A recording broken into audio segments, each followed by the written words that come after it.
So we are here today at the Secret Bookshelf, and we are joined by two of our local crime writers. Normally I'm sci-fi, but I'm not averse to a nice murder essay. We have Simon Maltman, the best-selling author, whose new book, The Mark, is just out. It's just recently come out. Set between Lanzarote and Belfast. Yeah, we bit of both. Yeah. Okay. And James Murphy, the writer of the Fawcett trilogy, which is set in New York and Belfast. Yeah, well, actually, it goes around the place a little bit. There's mostly Belfast, mostly West Belfast, but there's a bit of New York and a bit of Australia in there as well, Sydney. Do you get a research budget here? Unfortunately, No, we're kind of hoping to get like a book tour at some point. Yeah, we'll put on some funding. Yeah. You can bring me along. James is also the director of the Northern Ireland Festival of Writing and the Merlin Project, which are committed to supporting the creative writing scene in Northern Ireland. So lots to talk about and lots to sort of... Indeed, yeah. Yeah. So I suppose I was going to start with the old chestnut of why do you write crime? What is it about that genre that you like? Well, I suppose for me it was, it's probably my favourite genre, I suppose, that I would read. So I would often read things that have some sort of crime element, if they're straight up crime fiction or down that sort of alley. So I hadn't really consciously thought about writing crime. I suppose it was just what came out, particularly at the start. I suppose about 5 or 6 years ago I started writing short stories and then moved on to the novels. And I suppose, you know, at the start you're kind of trying to copy the people you like a little bit, but especially looking back you're like, I was trying to be Raymond Chandler there, and then I was trying to be Richard Stark there. But I suppose I never sort of thought about doing anything else. Hopefully they're all a little bit different from one another, but they're all under that nice umbrella. Do you start stories and think I'm going to write something without crime and then a little murder slips in? Because I find that hard. Not really. Only when I've maybe tried to specifically maybe write something that's a bit more funny or in a slightly different way, but not really. They always sort of end up having murders and terrible things happening. Not sure that what says about me. Not going there. I suppose for me it was never going to be anything other than crime. It was just, crime is the genre that I read the most, like Simon does. But also I'm, you know, one of those kind of TV obsessives of all the crime dramas and the real true crime, you know, the Crime Investigation Network and all that sort of stuff. So I would be addicted to all that. So it was never going to be anything other than crime when I first started to write. But I suppose again, like Simon, I started by kind of writing. Well, it was actually a bit of a challenge for me because I'm a huge fan of James Patterson, and I know that there's very kind of strong views out there on both sides of that. But I liked it. I was on a really stressful job at the time, so it was like, you know, sitting down of an evening and not having to think. But then the books were becoming very, very formulaic, and you were thinking, really? And one day in frustration I said to my wife, I could write better than this myself. And she said, well, where you go? And that was it. That was how my journey started. And like Simon, you can see that, you know, obviously I've been reading within the genre and beyond the genre since to try and improve myself as a writer. But yeah, you can see where, I can see how that particular bit was influenced and so on. And yeah, that's... If I wrote my first book, I thought 3 months would do it. I thought I've got the sum of that, it's all out of the book. I remember, because I did short stories for a year or two, and then I was approached by an agent that said, do you want to have a try at doing a novel? I sort of thought, well, not really. Because I thought, how am I going to go from like 5,000 words to like 70,000, 80,000 words? And it was like, I remember having like the first draft was still about 40,000 or 50,000 words. Like, kept googling it, nope, not novel length yet. No, it's barely a novella. Keep shoving more words in. More murders. Yeah, more murders. What other way can I kill someone? I think I was completely naive about it all because I thought, right, I'm going to be a writer now, I'm going to do this. I'm going to write a novel. I didn't even think maybe you need to build up to it with short stories and stuff first. Yeah. It was just, but yeah, I had the same thing where, you know, you were googling how many words, and I think my first one was getting up to about 80, and I was thinking, yeah, we're getting there. But it was, I was kind of smiling at myself when you were saying you think you can do it in 3 months. My first one, I probably, well, it wasn't quite 3 months, but it was written quite quickly. But as you add on, particularly in a trilogy, it becomes more and more difficult and a much more slow, laborious process. Because you're thinking, obviously you want fans of the characters, people who've invested in the characters and the books, to be able to enjoy it, but you're also thinking somebody's going to maybe not necessarily read these in the order they're meant to be read. Okay, yeah. So they have to be decent as a standalone as well. And has to make sense. So it is a tricky one. So you're having to retell bits of the story without spoiling it for someone wanting to read the first. So it's almost like a series trilogy as opposed to book 1, book 2, book 3 of a single story. It's both. So it centres around a kind of a fledgling serial killer called Terror, and the first 3 books tell his story, but it's also a way of introducing the whole farce of investigations, and that they're going to continue beyond that. And will you write anything standalone, do you think, or will you stay in that? I teach crime fiction a wee bit as well, and as part of a lesson or part of a workshop I did, as the students were doing it, I had this epiphany moment of, I've got this great concept for a crime novel, and it's going to be standalone, and it's it'll be completely different and take it out of my comfort zone. And then the more I thought about it, I thought, actually, to tell that story the way I would want to tell it, I would want to use one of my existing characters. So invariably it's going to be book 4, but it will be in the Farset series. So you could end up like Stephen King, So who's got all yeah, the interlinking bits of meaning all over the place in the different novels. That's it, you can bring it back around. It's what Ian Rankin did that when he sort of kind of retired realist, and he sort of brought him back in, and he's like part of the kind of trilogy of main characters now. So at the end of the day, you can do whatever you like, can't you? That's definitely the fun of it. I would like to do a That's standalone, yeah. so I wouldn't rule it out. And I quite like the idea, I know you're doing quite a bit of it at the moment as well, of actually looking towards the US and maybe setting some books there and maybe taking a different, I don't know, maybe putting a Northern Irish slant on the whole American crime fiction genre kind of thing. Because that was one of the things I was going to ask you, you do have books that have got a Northern Irish flavour but are set elsewhere, and just, why was that? Is it bring a different dimension? Is it a different sales element? What's the reason? I suppose my latest one is mostly actually set in Lanzarote, and the reason it was there was because I found it would be a really cool place because it was on holiday there. I would get teased because they get into my books. You'll spot all my favourite coffee shops and favourite bars or favourite places to walk in Northern Ireland. And I suppose for the first however many books, they're all set locally around Belfast. You might have a wee nip off to Dublin or something like that, but nothing else. But when we were on holiday in Lanzarote, for anybody who's been there, it is such an atmospheric place. It's like being on Mars, and you've got the big trip up to the volcanoes, and it's just so odd, and everyone's so barren and orange, and I haven't been anywhere else like that before, and it's got its kind of its own climate, and even the road is like it's literally just been dug out of a whole pile of lava, and made it so unusual. So it just sort of did strike me that this could be a really cool place to have a murder mystery, and the idea that someone will be on holiday, and something would happen that would sort of catapult them into terrible stuff.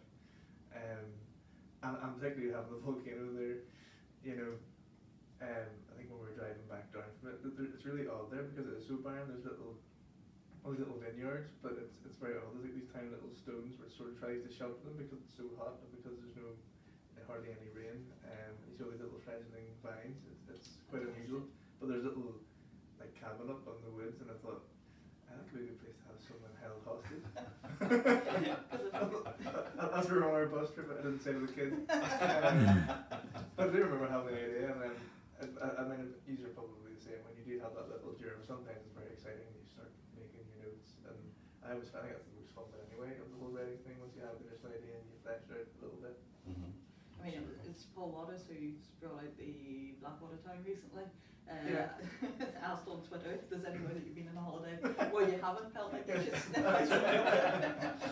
No, not really. There's always a perfectly good crime committed wherever you go, and it gives you somewhere different. But yeah, like we touched on there, I often when people do ask at festivals and things about writing places, I always do mention cipher writers and how I never thought I could get my head into the idea of writing somewhere that I don't actually know, because I like describing places that I'm familiar with. Even though you can sometimes cheat a little bit, which I think is fair enough. But I haven't tried writing anything in somewhere that I didn't know. But the one I'm writing at the minute is set in New York in the 80s. I sort of know the 80s because I was alive. Even if I was, I suppose when this book is set, I was about 6. But I've never been to New York. But as someone has said before, I think, you know, if you can't describe New York to a certain degree, then you mustn't have ever seen many movies, because I suppose hopefully you should be able to get a little bit of a flavour of it. You know, still worried about doing it, but it's encouraging seeing like Steve Cannon. I know he hadn't. I think Ben had said before he started doing his series books there, and I was speaking to Colin Bateman, and he did Empire State, and I assumed he had been there, and he hadn't actually. So I thought, well, you know, give it a try and see how this goes. But I suppose, yeah, you're doing lots of Googling and checking out. I was going to say Google Street View is your friend. I've walked down lots of streets on Yeah, Google Street View. that's right. And actually, I'm like rewatching lots of New York set movies, particularly 80s ones, or even just 80s movies in general, because there's a certain, you know, feel about them. I love just to be able to get a little bit of that, you know, in it. And we all love the retro. The retro brings a bit of fun to things as well. Right, yeah. And particularly the kind of 80s at the moment, that seems to be, even if you look at kind of recent movie trends and the way they're actually, the cinematography that they're using is very, very 80s. Are we finally So trending? capture Are that. the 80s kids finally trending? It seems to be. Were we ever anything else? And the 80s music, you know, it's that whole style's coming and all the synths is coming in. That's right. Oh, absolutely, yeah. Things like Umbrella Academy have Tiffany. My daughter likes Tiffany. I think you're alone. Oh, I said Umbrella Academy, and I'm like, you can't like it. And because you never would have seen some of those covers. Yeah? Well, I can honestly say 2 weeks ago, both myself and my daughter were dressed up as Adamant. Fantastic. That's a life achievement. That's it. I'll not tell you the rest of the story. That's the lockdown effect, I think. We had a lockdown 80s festival in our house, which was good. Wow. Yeah. Excellent. I like that idea. So what about yourself? Were you in New York before you started the book in New York, or Australia? No, actually, I've been in New York, but I was pretty young at the time, and I would very much like to go back. But no, the whole New York aspect of it was really just a plot device, because I needed to give the Killer Terror a bit of a following, a bit of a kind of cult following, and people who were willing to kind of carry out acts in his name and so on. And there was a whole Titanic theme around his early murders and so on, and that was a particular thread for investigation. So to kind of outfox, I'm not telling too much of the story, but to kind of outfox the people who were trying to investigate him, trying to bring him to justice, he had someone murdered in New York, and the idea behind it was that it had to be a celebrity. So I thought, well, maybe continue the Titanic thing a wee bit and have the murder take place, or the body left at a Titanic memorial. So I thought, fantastic, we'll research that. Yes, there is a Titanic memorial in New York. Started writing it up and so on, only to find that when I was double checking in the research, that actually there's more than one. At least you didn't find out that you were wrong and there was none. Yeah. So it's a case of, right, we pick one, we stick to it, we look at the hotels near, we look at all the kind of local geography, and it worked. And yeah, I had to develop that a wee bit more. But the book I'm currently writing now brings us back to the US again a little bit, and it's mostly Boston this time around. Okay, cool. So we'll see how it works out. Well, whenever you're sending somebody a link to Titanic murder, I think you're going to kill off Kate Winslet or something like Not allowed to, you get into trouble for Yeah, that. no, that's the sort of thing you might be able to get sued for. You know, when people talk about using lyrics and things in books, you know, kill off Kate Winslet, you might be in trouble, you lawyers. So talking of killing people off then, what's the murder method that you haven't used yet, but you think, yeah, it'd be quite good fun?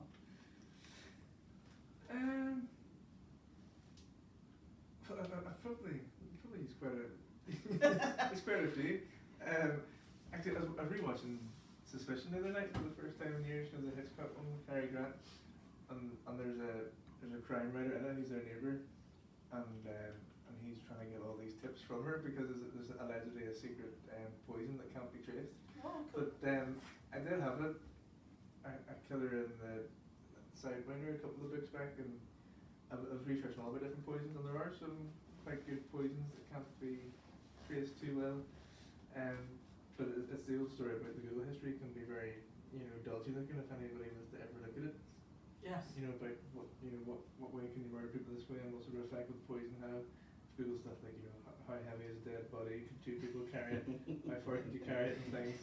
It's probably set off alarm bells somewhere. Facebook knows, whether you buy a new CD or, what kind of moisturizer you might use, and they're definitely gonna look at your Google history. So.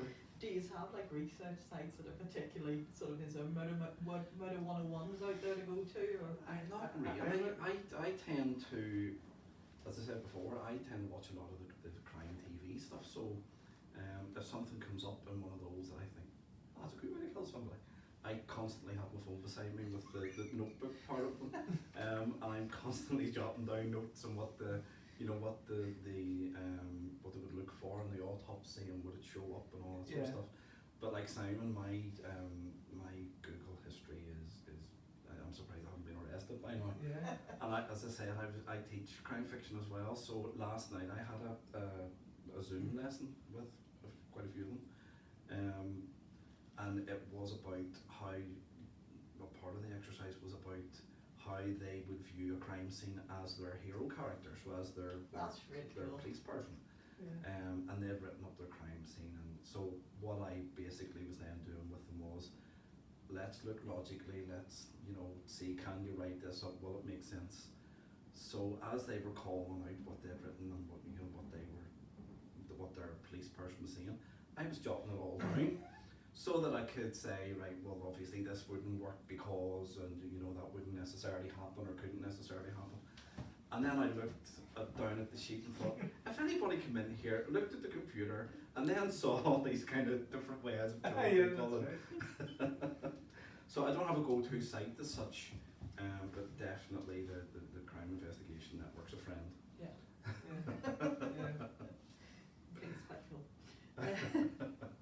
So one that James actually put on Twitter for you. So you're into the music, isn't that right? Yeah. What is it you play, or? Well, I would do a lot of pre-lockdown. I would do a lot of covers gigs. Usually in those would do drums and some singing. But I would do sort of other gigs, just singing and playing guitar and whatnot. So a wee bit of everything. Okay. So what you were wondering was, if you were doing a set, what songs would you choose? Alternatives, not the really obvious crime set songs. I know. I do regret not thinking about it. I'm really surprised you didn't. Yeah, it didn't come out of my head. Because I can't say the obvious ones. Yeah, because I did a crime night with Jared Brennan one time, and we were doing crime songs in between doing reading and things. So we did do some of the obvious ones like Folsom Prison and Whiskey in the Jar and stuff. I suppose the less obvious ones, there's a 90s band called Morphine, who are really cool. They were just slide bass, saxophone and drums. Really cool band, and nearly all their songs were murder related. One called Murder for the Money is very good. So that could be one. Afghan Wigs, another 90s band, and their first song on their album Black Love is called Crime Scene, so that could be good. Very cool. Do you do it at conventions at all? Sort of any gigging sort of with? I've done it a wee bit. Like I've done it with the main Jared did one at Eastside Arts Festival last year, and we've done one for the library and have the guitars go in. Actually, we recorded a promo for the Northern Ireland one, didn't we? In the car as that's well. hilarious. James was kind of emceeing in the middle, and we're just filming away. And then I come up with the idea that they want to help me promote it because we're doing an event together. And I was thinking of the whole carpool karaoke thing, which was so big at the time. Yeah. So I jokingly said, what do you think of that? And the two of them, Jared and Simon, were, yeah, we'll bring our guitar. so we were literally driving around South Belfast with Simon with his guitar out the passenger window. I think when he got the headstone ripped off a couple of times. And I was filming as and kind of chatting into it. Noir pill, Carrickfergus. Noir pill, that's right. So yeah, there's some videos online of that which were hilarious. Actually, there's still some unpublished ones as well, which must. Yeah, probably shouldn't show the argument. That's where the bribery sits. But Jared was really smart. I couldn't do anything about it because I was driving. But Jared thought, I get in the back, I'll position myself, I have the great seat. So it was all good for him, whereas poor Simon was pulling the guitar and I was getting too close to. Oh, it was hilarious. Yeah, it was good fun. I mean, you're talking about the convention year. Obviously, 2020 is the year where conventions just haven't happened. Yeah. I mean, how important is it to the crime genre, the conventions? You know, what do they bring to you, and how much are you missing them? I mean, I'm missing them a lot. Yeah, definitely. Just missing even doing these sort of things and meeting up, because it's just good fun, isn't it? Talking about books and sometimes getting a pint afterwards and getting to browse everybody else's books and listen to go to the other readings and things and because remember New Ireland it would have happened right in the middle of the storm after, and it was going to be a good one. And I do a walking tour to Belfast now where we go take people around. I think we had loads of people around. That was going to be really good fun, but obviously all these things have to get postponed. So who knows when we're going to be able to do these sort of things. 2021, I would have thought looking at how things are. Yeah. I mean, I'd love going to the crime events, absolutely. And I think it's good that obviously you have the standalone crime events like Noir now, which obviously is a big thing in all our calendars. But all the other festivals as well, certainly the crime fiction genre is such a big thing. So there's always some kind of something there. And for me, it's great to actually go, because I'm actually, realistically, I'm still fairly new to the whole thing. So for me to go and actually meet people and network and actually, become part of that community and then give some benefit to it, take some benefit from it and so on, I think it's fantastic. But having said that, I mean, the whole COVID thing and the advent of Zoom and all that, I think it's actually in some ways been quite useful, particularly for aspiring and emerging writers, because it's given a lot of them that kind of push they need to get into it. Yeah. I suppose So we can just join, some of the online stuff as well. You can just sign in and you can interact with other writers and you can watch some panels you might not be able to get to. I suppose it's a thing that we might take forward as well, where you're used to putting on a book launch in a particular place for a night and have a few people, but I suppose you can do it online too. I did my one then online, which wasn't really sure what way to do it. Because you launched in the middle of COVID, isn't that right? Yeah, that book came out. Yeah, it was I think it was the end of May, so that was the kind of middle. And obviously all the events, different things was going to be plugged in that thing. Obviously weren't going to happen. And I didn't really want to do a Zoom one, like a performance type thing, so I did it on Facebook Live, which was actually quite good fun. I caught some of it. I wasn't able to stay with the whole event, but I dropped in and out. And I found it was quite good because people, I think it was Friday night, people were able just to come in and, because it's quite good the way people can ask questions and comments and have a bit of fun while as you're recording it. I found it's quite a good way, and you can then turn it off and put in a couple of things for people to read. It's been quite a fun way to do it, so I wouldn't be averse to doing that in addition to, real face-to-face things in the future. Definitely. So like you said, it's probably, and we're all getting better at technology, like Zoom and got every app known to man. But even if you think back to, the first time that you went to a book event and you were maybe, you were kind of just started out as a writer and you wanted to go to speak to the author but you didn't want to, and there was that whole kind of, whereas the situation like a Facebook Live event, you are going to be much more inclined to actually type a question in, or so it makes it much more appealing. I still get really nervous when we get books signed. I'd almost rather be doing. I don't get so nervous doing the signing. For some reason, I stand in the queue going, please can you sign my book?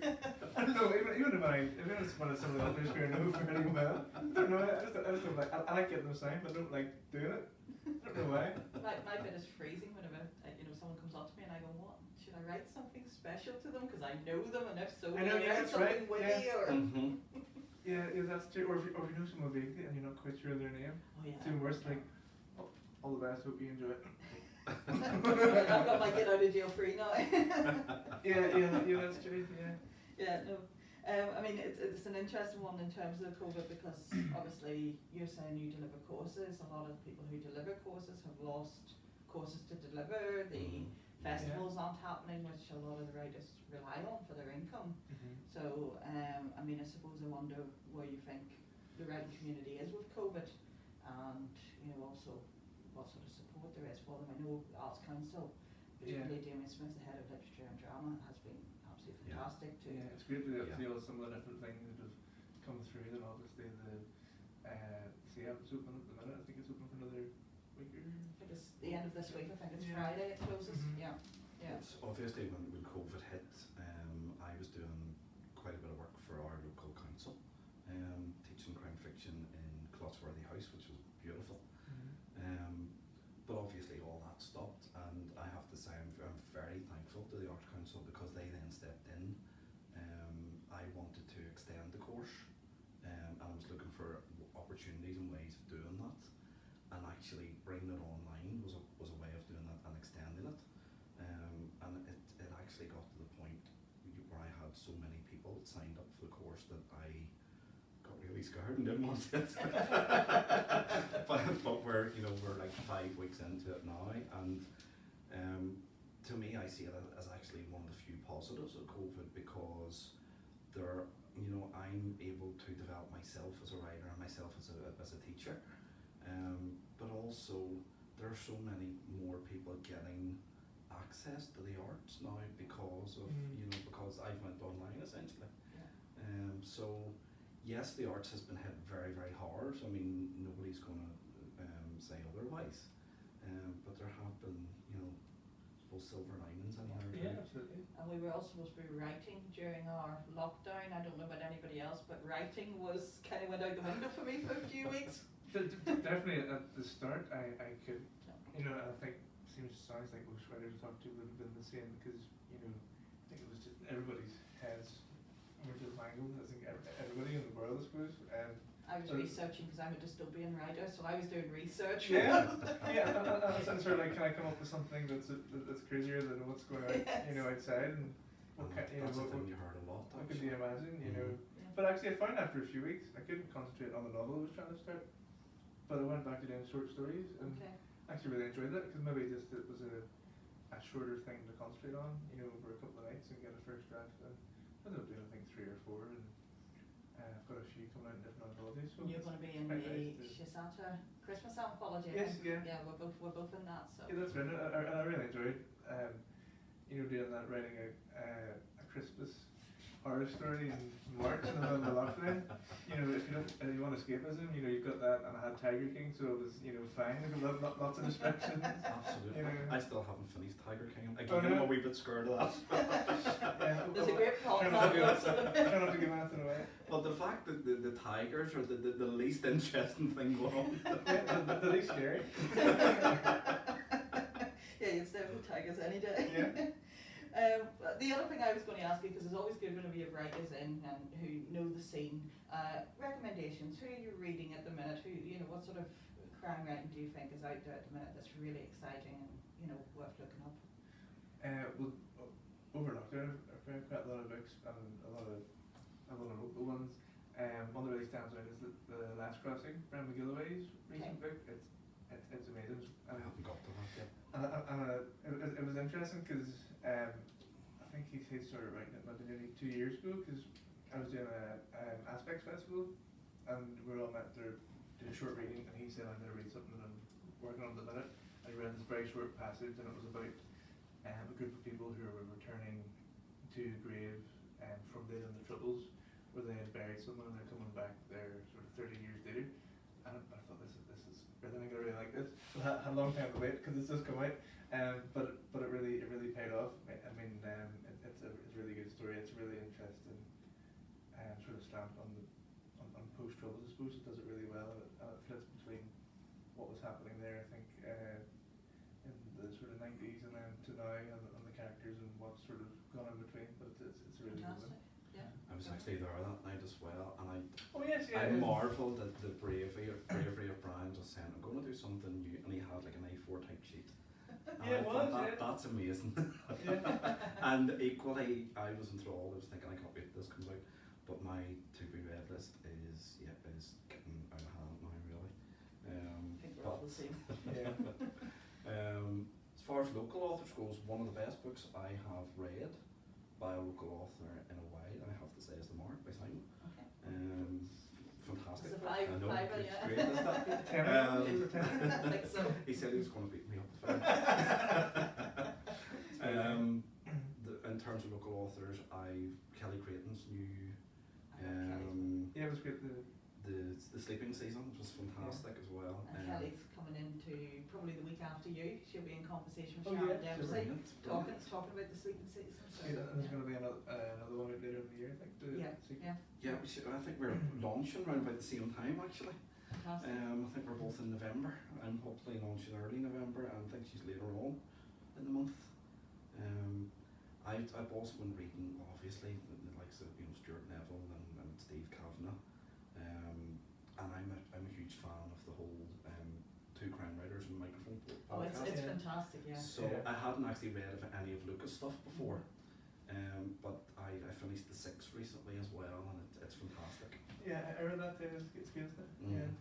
And it's such good fun. I mean, the Two Crime Writers is a podcast that's run by Steve Kavanagh and Luca Vester between them, and it's really funny. And it is Where they sometimes talk about books. And they did a home festival recently, isn't that right? The They Locked did- Up Festival, That's yeah, right, that's that's what it was, fantastic. yeah. All sorts of people. It's brilliant. Yeah.